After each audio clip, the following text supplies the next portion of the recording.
What's going on, guys? It's Corey from Dead Sick Airsoft, and today I have my Multicam helmet loadout. Let's get into it. Citizens of the digital age, welcome. So guys, I just dropped down the camera. Now you're probably going to notice throughout the video that when this helmet is not on my head, the arc rails will allow the contacts to drop off the helmet. So that's just something I just need to fix. It's the only thing that is wrong with them at the minute. So we'll just get straight into it. I've been trying to build this helmet, I could say about a year, with trying to shoot or CB gear unboxings and small pieces like that. So you was obviously seen in the first shoot or CB gear unboxing I did, I actually bought this helmet. This helmet is an Emerson Fast helmet. It has the tightener at the back for being able to tighten it very securely onto your head. To be honest, if I ever buy a helmet now, it has to have one of these. This is like my go-to accessory for any helmet that I do buy now. Guys, I'm going to see how well the camera stays up here and see if you can see everything. So once you get the helmet onto your head, just put it into the comfortable position where it's flat and centered onto your head, and you tighten it to the back, and then the helmet stays on. I don't need to do any of the chin buckles or anything like that. I just have the chin buckles just for when I have the night vision down, because it helps to secure and keep the helmet secure onto my head. So it just has a tightener at the back to keep it all secure. The chin straps, it is a full-on chin strap with the 4 pieces of contact. I actually really like these ones. I used to have just the 2 chin contact piece. I just felt it was very kind of tight, and with a lot of those type of helmets only have the 1 piece that just goes from one buckle to the other. They don't actually really, a lot of them don't have the tightness at the back, so once you have one of these, they're more than likely going to have the tightener at the back. So just take this off and we'll continue on with the video, and I'll explain more about the helmet right now. Pretty standard with any of the fast helmets you can buy. Comes with the arc accessory rail on the side for mounting, say, headsets, lights, as such I have here. You can, if you have a Condor camera, you can put a camera here. Lots of different accessory points on both of the rails on both sides. I at the moment have a Multicam helmet cover over them. We won't just get into that just yet. It has Velcro points. If you don't have a helmet cover, you can put certain pieces like Manta strobes, you can put MS2000 strobe lights, patches, anything you want to accessory your helmet if you do not have a helmet cover. The front has the standard MVG mount. It comes with all fast helmets. This is where I will normally mount my night vision or my GoPro. My GoPro mount is up there, but I think you've probably seen that from other videos of the Brain Exploder one. It is a Brain Exploder Hero 5 session mount. It just clips in here, fairly easy. You have to kind of, if you have one of the helmets like this and it has a real steel, it's not, well, mine was not real, it just is very, very close to the real steel one. If you have one of these ones that are full metal, you have to kind of take the grooves off the feet of the GoPro mount just to get it to fit in snug. So I had to do that, so once it goes in, it stays in and it will not come out. We'll just start from the back and I'll move forward with all the accessories I have on my helmet. Just going over the top, this is just a standard Multicam helmet cover that came from Emerson. I really like this one. I bought one in the first shoot or CB gear unboxing. It was a maritime one, and if you go back and watch the videos, you can now see why my face was a bit when I seen it, because it just wasn't going to fit my helmet. You could see I tried to put it over my helmet, and the point where the Velcro was up here, and on both sides was like that. So you could see it was a massive part where I just was never going to be able to stretch it. On the back, I just have my counterweight pouch, which has 5 of the metallic counterweights at the back. I don't want to open that up too much because I don't want my wires to come out, because I have them snug into the back. The 5 counterweights, they are fairly heavy when they're all together. They're just there just to balance out my night vision. All 5 of them balance out the nods pretty nicely, and then I put 2 of them in to balance out my GoPro, because to be honest, I have been using my Hero 5 session, you could say a year now. It's about a year since my last birthday when I got the Hero 5 session, which I was about to point back there, but it's actually here. I never realised that it actually does put a bit of weight onto the front. So you've probably seen in a lot of videos, the camera, it doesn't look that bad, but it's kind of pushed a bit forward, so it looks like I'm kind of looking down a bit. But I sometimes put 2 counterweights, and you've probably seen from my last gameplay video, I think it was Blizzard War, I had all 5 of the counterweights in, so that's why the camera was a bit off. I just wanted to see what all 5 counterweights would be like with the GoPro, but I found that 2 or 3 is just suffice enough to keep it balanced out very level. So you probably find the videos will be a lot better high quality. So you probably notice now that the helmet will sit very nicely and very snug and level to my head. so that'll help with a lot of the field of view, or what you're actually seeing through my line of sight. We've moved on from the counterweight. On both sides I have two E-lights. These are just kind of standard ones. I don't really use these, they're kind of just there for looks. I first bought these just for kind of, oh, when you're in night you turn it on Corey, do you have a blue manta strobe? Since I've been using night vision, and a few of the guys I was running with, like Patrick Griffin and different ones like that, they have manta strobes or similar kind of lighting systems on their helmets. And when you have night vision and you're the only one that can see, and you're kind of, I had the night vision, I was kind of aware that maybe other people might have had night vision, but when you kind of can see that through the night vision, or when not, they're really bright. So if you have that kind of glowing in the middle of the dark, it's very easy to see it. So if you don't know there could be an enemy even 10 foot in front of you in a bush, and you just turn that straight on, that's just like an instant, that is on his helmet, and they just know to shoot you. So I always find these are just great if you can get them in IR for someone that has night vision like myself, or if you just want to stick it on just for 2 seconds when you're dead, or just sometimes when I am dead, I'll just stick them onto the flashing kind of motion, and they'll flash in the dark, and it's very easy to say that you're dead, because to be honest, you're not going to be really going around with flashing E-lights when you're alive. On the sides I have my IR American patches. I always like to keep the American patches on my helmet. I used to have them on my arms. I actually have two on my arm, actually, that's a lie. They're just great just for kind of finishing off the look of an American kind of Special Forces helmet. The American badge, obviously Multicam is an American camo scheme, so you have to kind of follow. There's no point in putting Irish patches or your kind of your nationality patches if you want to, but I just think it looks pretty cool and really realistic when you have the American patches on your helmet or another piece of kit. But for the helmet, as that's what we're talking about, it's really good.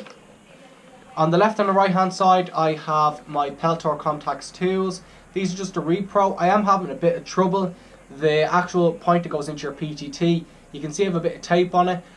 If Patrick or anyone that was at Operation Black Veil or in Black Tree, you will know that this wasn't working.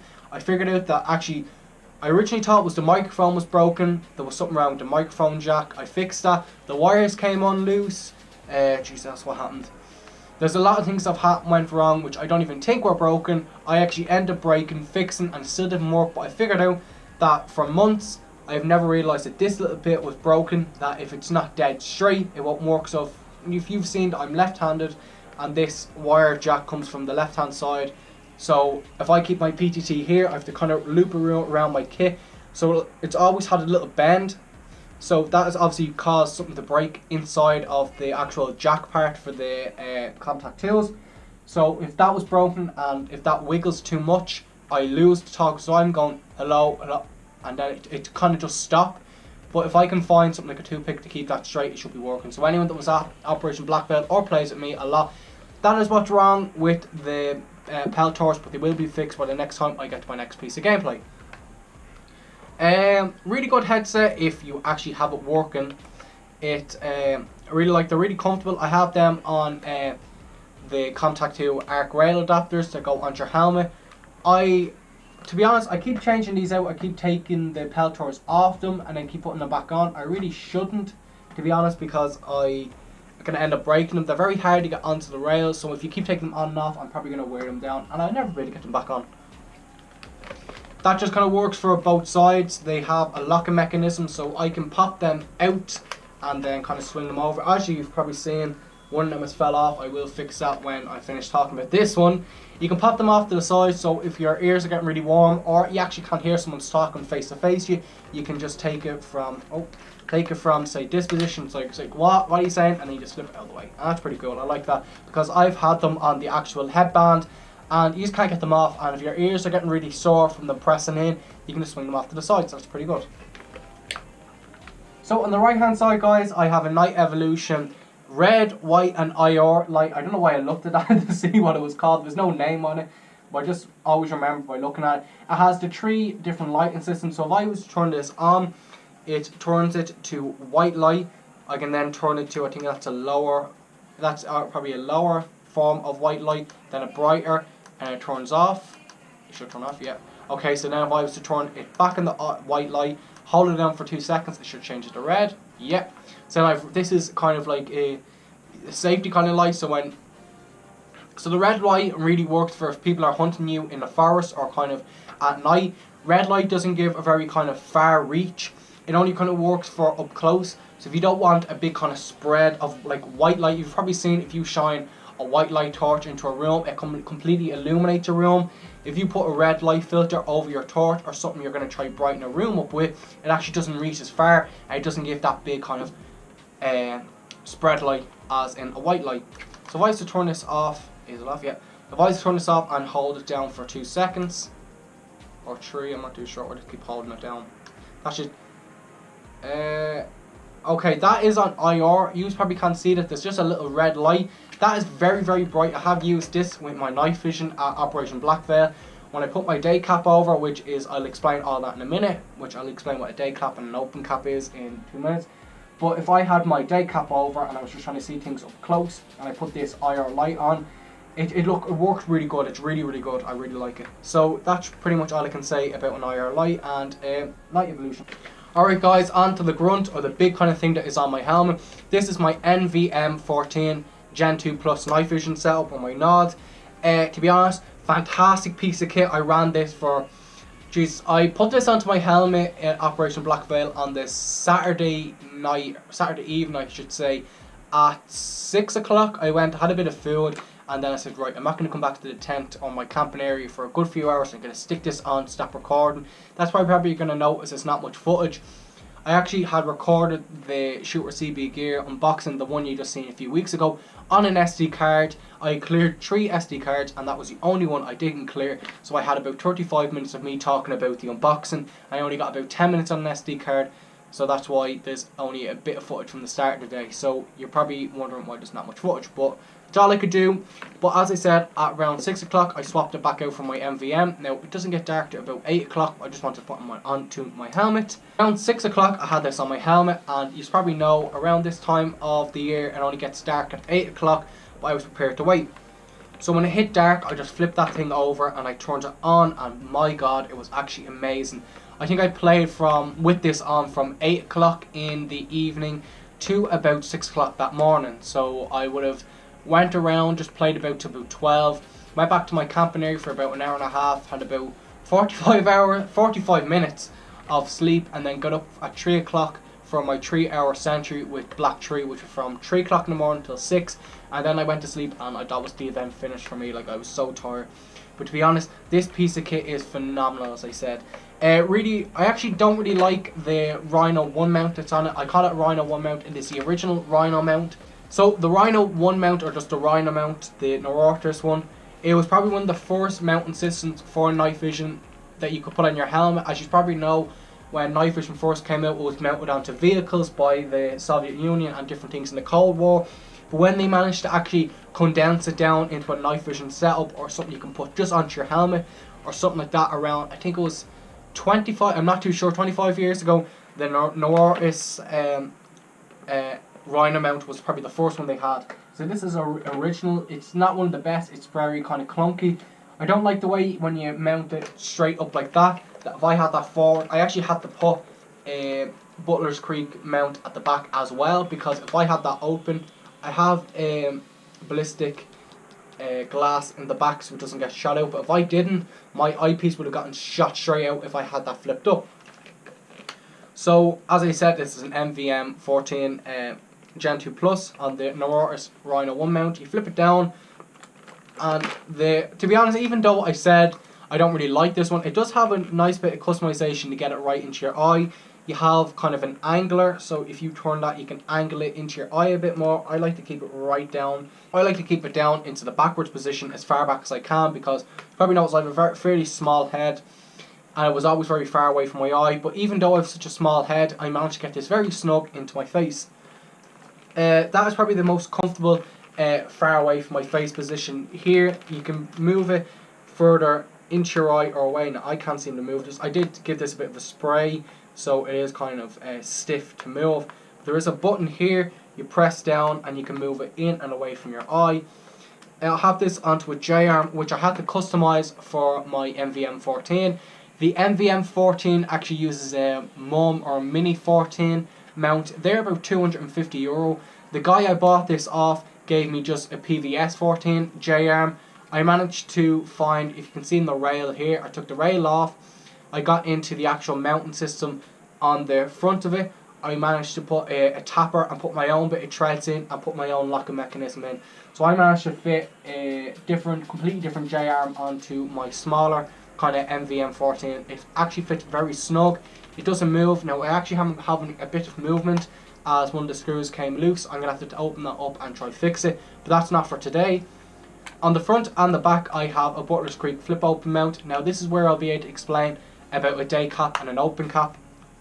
I'm not going to turn this on now because it is fairly bright and I will burn out the filters on it.